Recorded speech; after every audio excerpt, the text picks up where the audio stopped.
Assalamu alaykum. Kitap o'qish munbiri avlodlar torbetiga hoş geldiniz. Mening ismim Nuriya Rahman.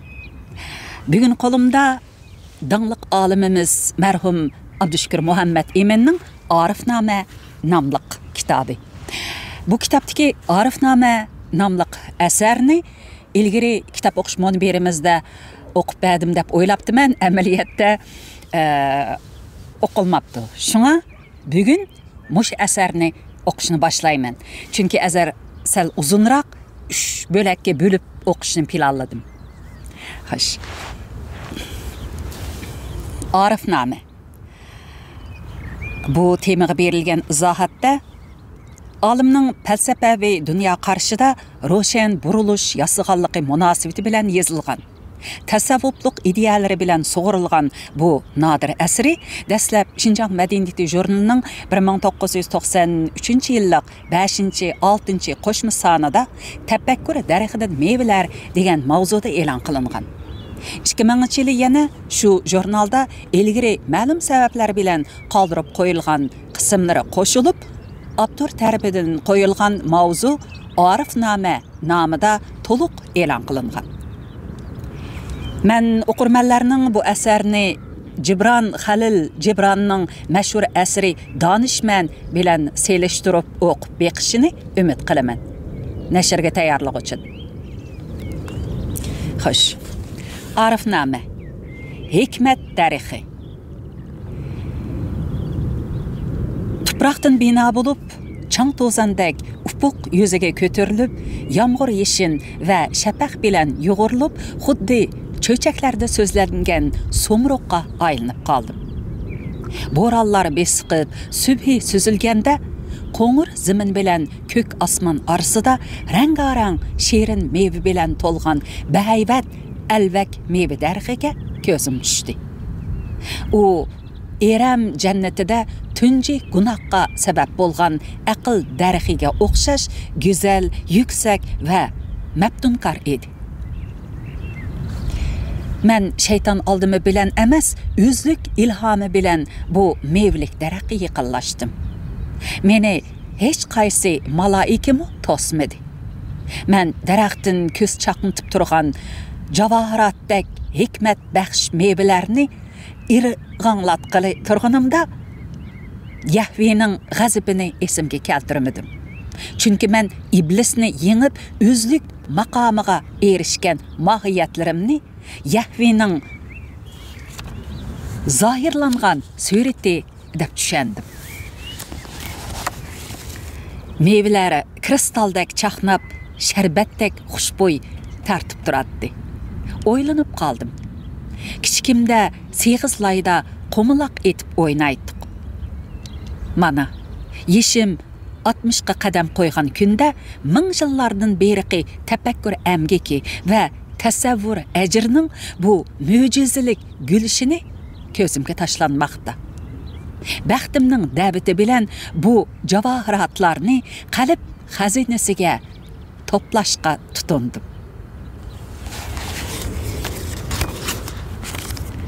Ulug' kanal.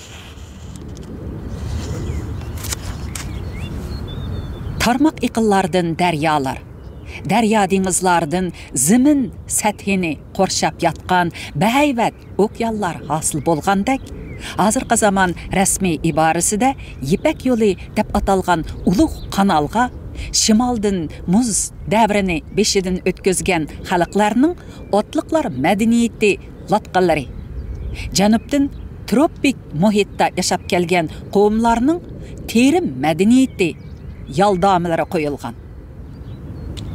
Muz va o't ostidan operada bo'lgan shimol janub qadimki madaniyati sharq g'arb bo'ylab alohizal butkul insoniyatning tangdan to'lisi hassi qo'shgan javohiratlarni bu kanalga tashlab, uni madaniyatning ulug' okeaniga aylantirgan.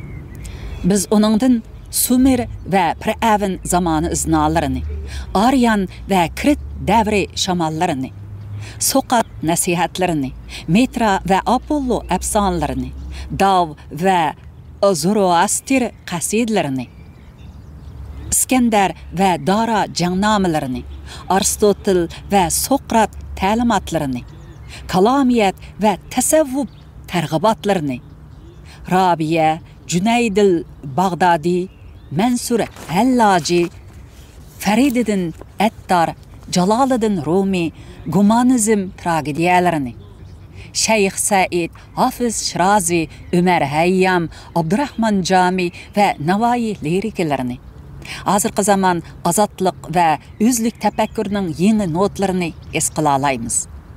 U o'z sohillarida o'lgan tiriklarni beqish bilan billa yana abadil abad o'lmas ruhiyat pahlavonlarining muborak tuproqini quchib yotmoqda.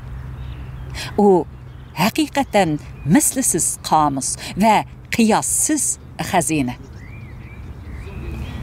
Haligacha hech qaysi muqaddas kitob yoki ensiklopedik hikmat mujassamlarimi bu qomus va bu xazinaning nihoyatda kichik biror parchasiga tanglashalgan emas. O'ylab ko'ring. Agar bu kanalda oqqan, chayqalgan, qo'shilgan va cho'kma hosil qilgan madaniyat durdonlarini nazardan soqit qilsak, insoniyat madaniyat jug'lanmasida yana qanchalik javohirat qolgan bo'ladi, ha?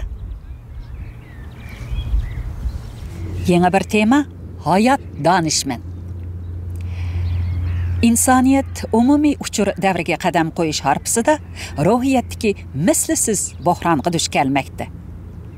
İnsaniyat tabiatni tizginlashda Eynshteynning nisbiylik nazariyasi utuqlaridan unumli foydalandi. U mahir elektr matematik, koinotdagi ushqur retsar, yadro mushliq bokschi bo'lib oldi. U yana Shekspir tragediyalaridagi rashkchi, oshko'z xasis, suiqasdchi va nasab kushandiko'yliq tiplarni yangi nasl bilan kengaytdi. Bulg'angan koinot va yer, suv, bulg'angan tan va ruhiyat, bulg'angan moddiy va ma'naviy ozuq insoniyatni saxta muhabbat va haqiqiy nafrat materiallaridan bargan siri Enko Batur'dan ağzını içip tırnaklarını çiğitip çıkıvatkan çöylerdek köpeytip çıkarmakta. İnsaniyet cemiyetini ve öz-özünü tizgillaydigan nisbiylik nazariyasi kişilik ta'limotini tehi yaratgani yo'q. Qadimki afsonalar, kahin ve şaman efsunları, üç ulug' dinning ahkomlari, ruhiyatchil azgu tasavvuf tashabbuslari, Montesquieu'ning liberalizmlik maslaklari, Marksning ijtimoiy barobarlik g'oyalari hozirgi mislisiz ruhiyat buhronining g'oyasizlik kalkullarini to'siyolmay tamtiramoqda. Başqa kelgan tumaq talpakdak ideyalar larziga kelib qolmasdan yana boshdan unib chiqqan va kelishtirib tugilgan chashtak mafkurlarmi titrakka to'lmoqda.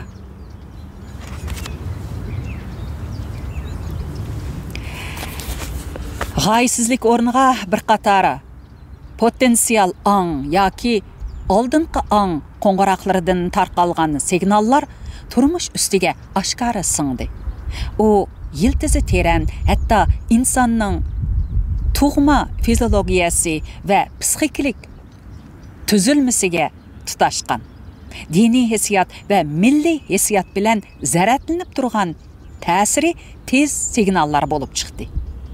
Yuqori markalik iste'mol buyumlari qizg'inlik turmushning isrof va so'lat, hashamxo'rlik va bezamchilik kayfiyatiga to'xtovsiz seyrilib ketaverishi, saxta va yengiltak madaniyat bilan bazlanish, siyosat va ma'muriyatchilikda bu yil bilan kishilar qalbini qo'lga keltirish, hatto bundoq seyrilishni moddiy turmushdagi dunyoga yuzlanish va chiqish yo'li deb bilish umumlashdi. Haqiqiy, doimiy va normal moddiy farovonlik yo'lidan ko'ra to'laroq potensial ong bilan oldingi ongni g'idiqlug'uchi bu yuzlanish g'oya aqida buhronidagi cho'ng buhron alomatlaridan biri ekanligida gumon yo'q. U haqiqiy sivilizatsiyani puchaklashtiradi va kishilar qalbini kamolatdan yiroqlashtiradi. Jinsiy xohish va uni tovar shaklida rag'batlantirish, jinsiy erkinlik, nikohsiz turmush, zaharlik chekimlik va yuqumlanish g'oya aqida buhronining yana bir iqimi. Dangliq markaliq iste'mol buyumlari qizg'inlik bilan jinsiy erkinlik iqimi bir-biriga manfiy musbat taqozzoliqi tuzib, e'lon va san'atning quyosh ilohi Apollo ibodatxonasini jinoyatxonaga aylantirayotganligini inkor qilish mumkinmi? Zamonimizning yuqorqi ikki komediyasiga munosib yana ikki tragediya ko'z oldimizda qonliq tarix yaratmoqda. Diniy mazhab kurashlari bilan milliy irqiy urushlar shu darajaga yetganki, uni hamma qit'a va mamlakatdan tepish mumkin.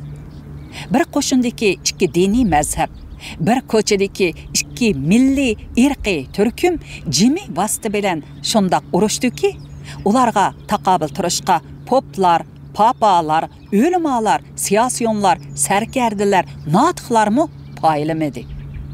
Mana, oldingizda turgan televizorni echingchi, uning rangdor ekranida bu 4 doimidan boshqa tematik mazmunlar to'lama zaif va vijik holatga tushib qolganligini ko'rsiz. Tarix ta'limotlarini nuqul mantiqidan, fikran falsafadanla emas, yana ruhiyat tuzilmasi va ruhiyat tarixidan izlash lozimligini ko'rsatdi. Tarix ta'limotlarini ziddiyatlik nuqtadan emas, birlik nuqtasidan, ya'ni vahdat nuqtasidan izlash lozimligini. Boshqacha aytganda, insoniyatni din, irq, millat, rayon, madaniyat tiplari bo'yicha sun'iy yo'sinda parchalab yetadigan o'lcham qoidalarini buzgan mujassam tafakkur egizligida turib izlash lozimligini ko'rsatdi. Tarix ta'limotlarini qandaqdir haqiqiy odamning haqiqiy mohiyatlaridan tashqari jonliq odamga sirtdan tengiladigan jonsiz narsa shaklda emas, dal buning aksicha kishilikning moddiy va ma'naviy alohidliklari bilan olamning sir qonuniyatlari garmoniyasi asosida izlash lozimligidir. Uni odamning o'zidan o'sib chiqqan va odamning fikr hissiyotlarining hamma qatlamiga yiltiz tortgan odam haqidagi ta'limot sifatida muhokama qilish lozimligini ko'rsatdi. O'ylab ko'ringchi. Olam va odam haqidagi ta'limotdan tashqari tarix yana nimani tan elishi mumkin? Inson uchun bundoq o'z-o'zida turgan omillar bormi? Albatta, ular mavjud. Biz ularni insoniyatning mangu o'lmas g'oya va umidlari, o'lcham va reja hissiyotlari ichidan topa olamiz. U xuddi 1000 yillab quduqqa qamalgan soqollari oppoq donishmanga o'xshash helamo hayot. Uni zindondan ozod qilishdan boshqa nijodiyat yo'q. U yipak yo'li ma'rifatparvar idealari xazinasidir. Uning tiniqida yuzlagan mutafakkur, minglagan insonparvar o'limi, millionlagan haqiqat qurbonining ruhiy hayot.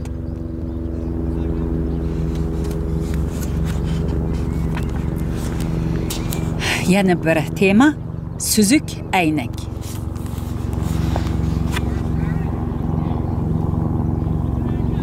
Aeroplan o'tib ketsin. Shundoq chiroyli kuni o'ltiryapti.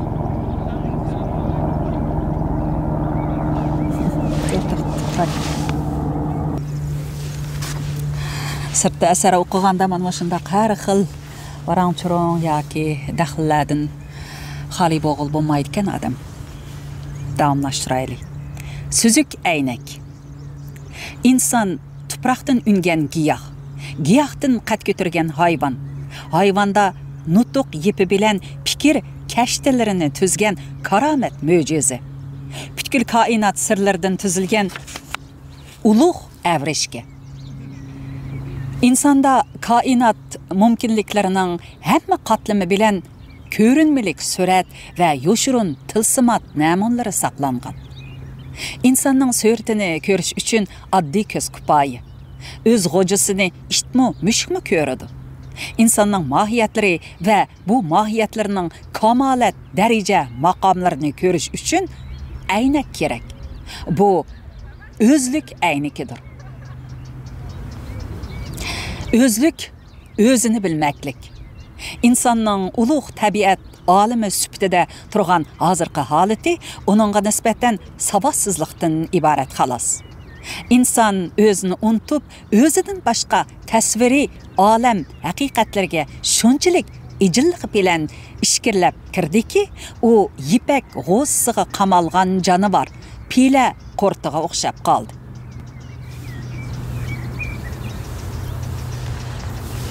Ruhi zaminda ibtidai insondan toki taqvodor kohinlar yoki hozirgi zamon mutaxassislari vasxonlik qilib kelgan zamonlargacha bo'lgan necha tuman yildan beri inson turkumlari xuddi bug'a topida qimildab yurgan och chumillardek avlodma-avlod tinim tepishmadi. Bundaq bug'a topidan naf elish, pan va mahorat tarmoqlariga ayrilib, zaminni barg'ansari murakkab va inchiklashgan qurilmalar chirmab oldi. Hasratlanarligi shuki, insoniyat texi o'zi haqida, o'zining koinotdagi mohiyati, o'rni haqida, bo'libmi o'z mohiyatlarining, o'z faoliyat hodislaridagi qimmati haqida hech qancha izlangani yo'q.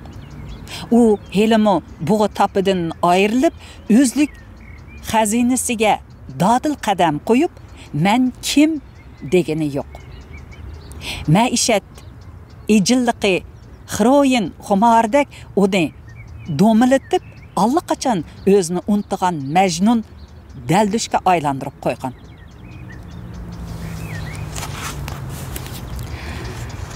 Esil binolar, har xil shakldagi aeroplanlar, oltin qalamlar, o'tliq qurollar tutgan qaysi odamzod o'zini o'z qo'lidagi yaltiroq nam amal kartushkasidagi men emasman, men buningdagi iboralar ifodalab berolmaydigan bir butun ruhiyat dunyosiman deb bu kartushkani masxara qila oladi. Eng chong baxtsizlik shuki, inson o'z ahvolining nechukligi to'g'risidagi haqiqatlarni anglashni xohlamaydi. U axloq o'lchamlarini ostin-ustin qilib etib, nafsoniyatda maymunlikdan olbastiga yuzlangan. Axloqliq, sadoqatmand kishilarni o'yinchiq bilib, bozor tilsimlaridagi shayton o'yinining rolchilari qilib olgan.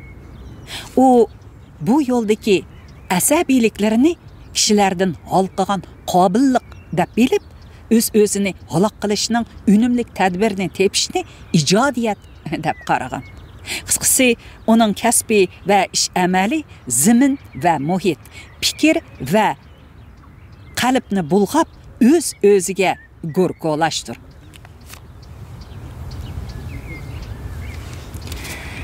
Dar haqiqat, o'zlik bir süzük aynakdan iborat. O'zlik aynigi insonning o'z-o'zini bilish va o'z-o'zini insonlik mohiyatlari bo'yicha kamolatga erishtirish yo'lidagi ko'rinmay ko'rsatkichi aynak. Uning qirlaridan muqaddas nur jilva qiladi. Uning muqaddas nurida o'zingni to'nu degan qutlug' sado jaranglaydi. U insonlik haqidagi haqiqiy uchur bo'liqi. İnsanның nijodiyat yo'ltozi, ya'ni o'zlik aynikida o'zingni ko'rgandan keyin o'zgalarni ko'rish ishqiga, insonni bir-biri bilan qo'shish muhabbatiga, insonni insoniy kamolatga ko'tirish talpinishiga muyassar bo'lasan. O'zini ko'rib bilmaslik inson so'rtadiki, ammo hayvonlik zindoniga qamalgan mahbusning g'aflat uyqusiga tamsildir. Bu uyqu g'afillik uyqusi, mag'rurlik va tantaklikni sagaklik deb hozirlanadigan johilning g'aflat uyqusidan iborat.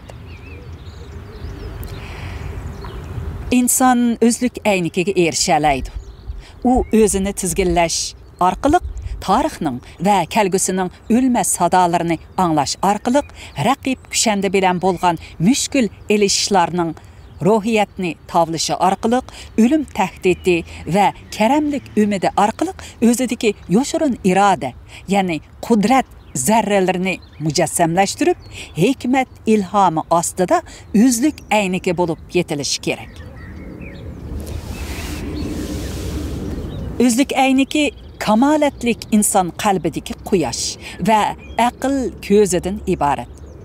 Uningda ilgariki maqsadlarining faqat vosita ekanligini, hattoki maishat, ro'zg'or, ilm, san'at, ish va she'riyatning faqatgina vosita ekanligini, haqiqiy maqsad unutilgan va yotlashgan bir narsa inson va uning kamolati, ijtimoiy ma'naviy baxti ekanligini ko'rsin. O chaqda sen ulug' bilgan qul egilarining loy qo'rchoq, xor ko'rgan qullarning nurona maloik ekanligini his qilishing mumkin.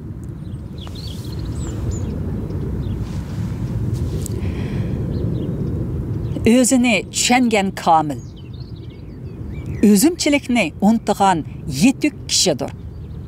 U o'zini unutuydi va barliq insoniyat olimi bilan qo'shiladi. Bu arada haqiqatni yoshirgan pardalar, chegaralar, sepillar, tera va irq farqlari bilan afsunkor risolalar, heliqi loy qo'rchoqlarning kishilarni o'ziga sajda qildirish ko'yida yaratgan sehrlik manzarasi bo'lib chiqadi. Sen Tangirlik maqomida turib o'zingga, ya'ni insonga sajda qilasan.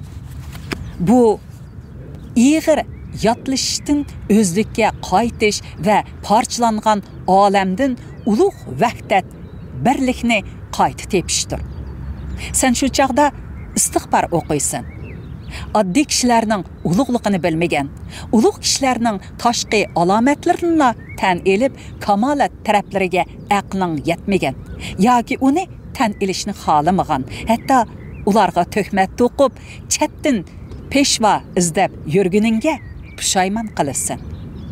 U chaqda sen o'z ulug'laringni ig'va ko'hi qopining tosh bo'ronlarida yiqitib, uni Isodak Kris doriga mixlab, Shamsiddin Tabrizining raqiblaridak uni o'zgalar qo'lida quduqqa tashlab qasd qilib, uning asarlarini burmilab, yana hech nimani ko'rmagandak o'pkiga un suyi to'ldirish bilan armak bo'lib yuravermaysan.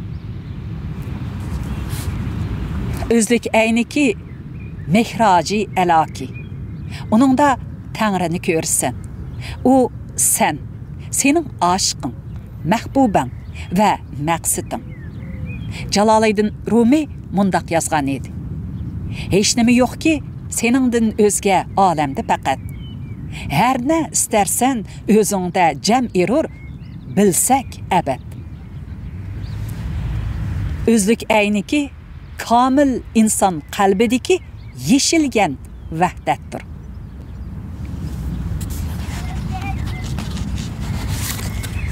Yana bir kichik tema. Anal haq afsona emas. İnsan kainatdagi o'ttircha zot. Osmon zamin orasidagi faoliyatchan turkum. İnsanning tabiat bilan, ilohiyat bilan, o'z-o'zi va o'z turkumi bilan, o'z ruhiyati va o'z-o'ziga bo'lgan o'zligi bilan bo'lgan munosabati ming yillardan beri e'tiqod, ilm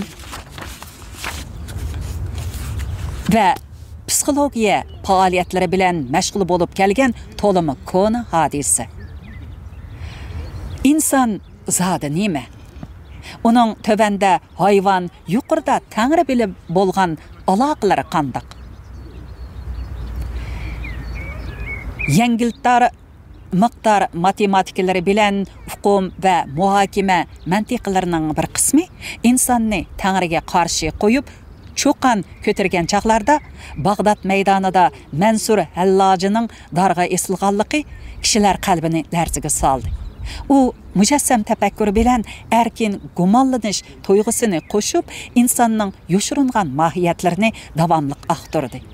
U Tangrining tabiat va insondan tashqari olam bino muhandis yoki koinot firavni salohiyatidagi mushabbih alomatlarini inkor qildi.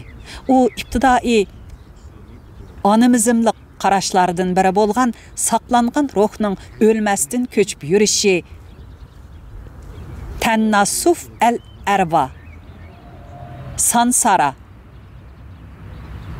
ta'limotidan toki o'zgacha bo'lgan Tangri, inson va vasli ilohiya talqinlarini tadqiq qildi. U Rabiya tilga olgan insonning o'z tushida vasli ilohiyaga muyassar bo'lish qarashlari bilan tasavvufchilarning 4-maqomi, ya'ni haqiqatda ta'kidlangan insonning shaxs sifatida Tangriga singib ketishi degan tushunchalarni davomli qayta mulohazadan o'tkazdi. U oxir insonning Tangriga bo'lgan munosabatining uli insonni ma'naviy jihatdan kamolatga yetkazish ekanligini bildi.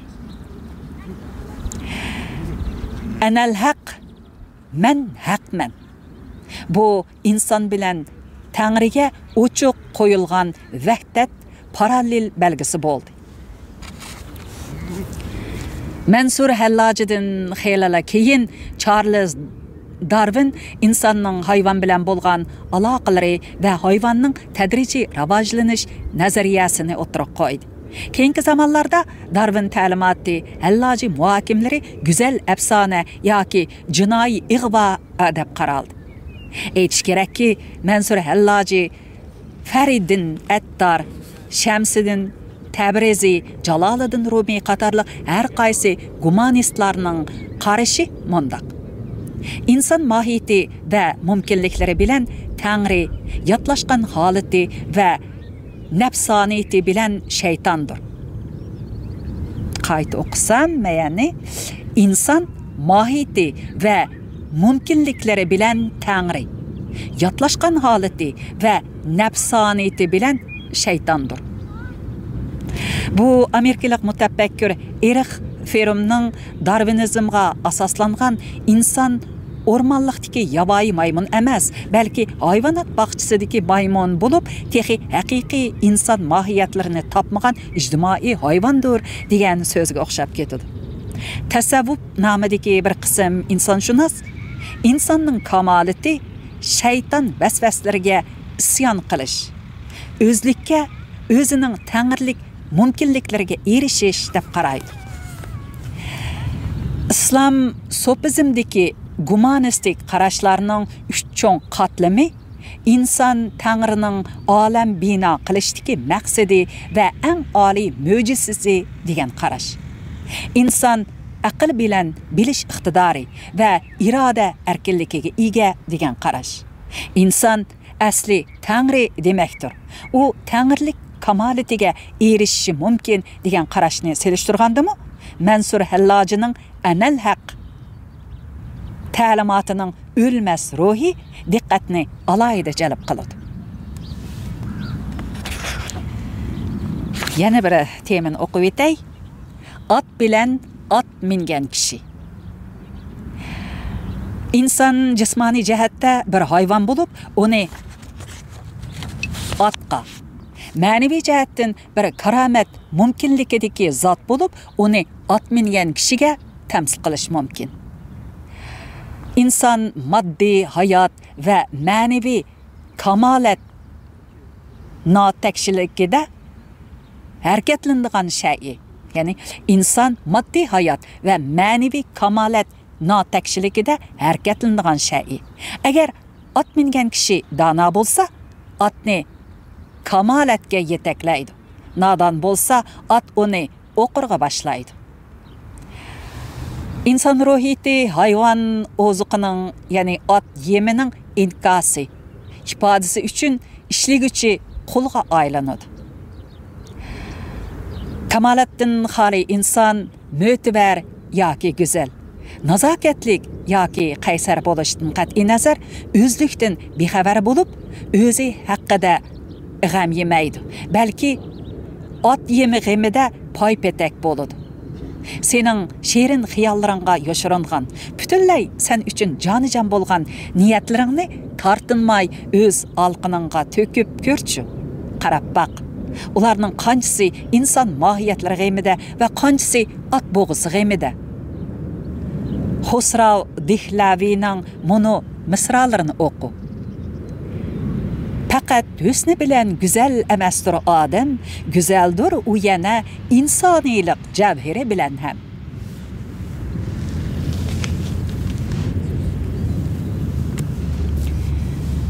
Sen osmon zamin haqida yetuk bilimdan, ammo o'zlik haqida bir ta'libi nodon. Bilimdan bilan aqlni, aql bilan dil, qalbi komilni farq etishni bil. Abduqodir Bedil mundaq deydi. Hayotliq gulistondir dil himmatidan, bosqan izing bo'stondir qo'l qudratidan. Bilimlik, aql, tadbirlik, iqtidorli kishi bilan uning ichidagi orifni, ya'ni qalbi o'zlik engida uyg'ongan komilni farqlandir. Bilim ozuqdir. Uni o'zing uchun rizq qilishing, avam uchun maishat qilishing mumkin. Ozuq yanala vosita va boyliq. Aql chiroqdir. Dili ko'r kishi uchun chiroq balki nashayan bir vosita. Iqtidor kuchdir. Azgusiz qudrat. Iqtidor kuchdir. Azgusiz qudrat jallod paltisini asıltıdı. Bilim, aql, iqtidorni iftixor xazinasiga solmay, o'zlik ayniki oldiga qo'yib, uni talqin qil. O'zlik aynikida atqa mingan kishi o'lmas chavandozdir. At uning teni va turmush faoliyati. Bu faoliyat uning fiziologiyasi, fikr to'yg'ilari, turmush mashg'uloti bo'lib, bir qarashda u personajning borligi. At bilan at minguchi orasida bir chok mavjudki, ularmi olamning ikkiga parchalanish qonunining ilkida. Odam qirib xuddi atdek halsiraydi. Bu dal at mingan kishining pishqan, atni o'z mohiyatlariga ko'ndirgan va kamolat maqomining bo'sug'isiga yaqinlashgan cheg'i sodir bo'ladigan hijrondir. Mana bu at süptideki insanның ömrü degan söz. İnsan ömrünü balılık bilen qiyrilik arasındaki 20 asrlik musafa qirqaydi. Puchulduradi. Ama onun bedeli manevi yetilishdir.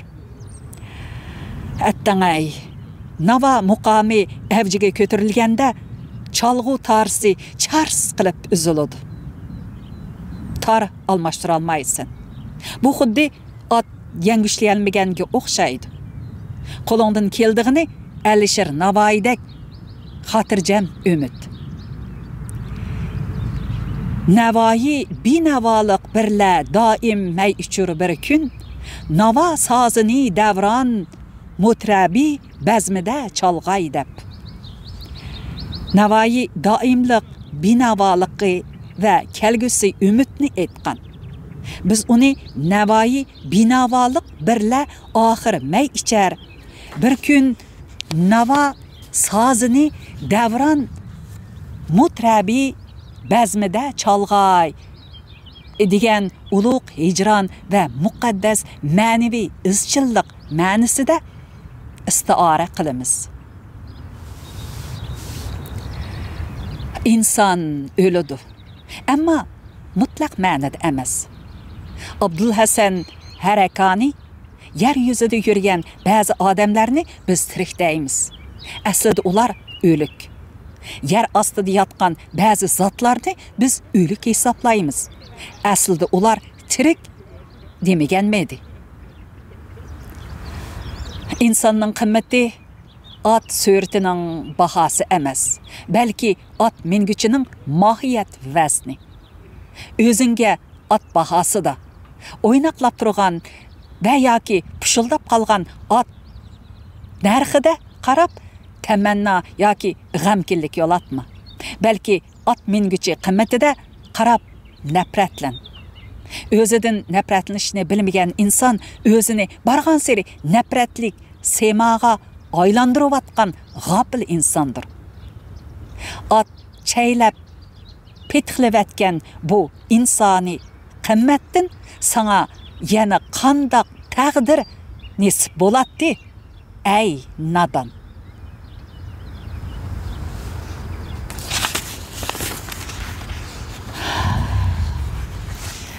Ma'qul amsa bugun mushunchalik o'qib beray. Yana ikki bo'limni o'qiyman, keyincha diqqat bergaysizlar. Ma'qul amsa aman bo'lib. Kelar qitimliq kitob o'qish programmamizda ko'rishaylik. Xayr xo'sh. Xayr xo'sh. Daq chiroyli kino o'tiradi.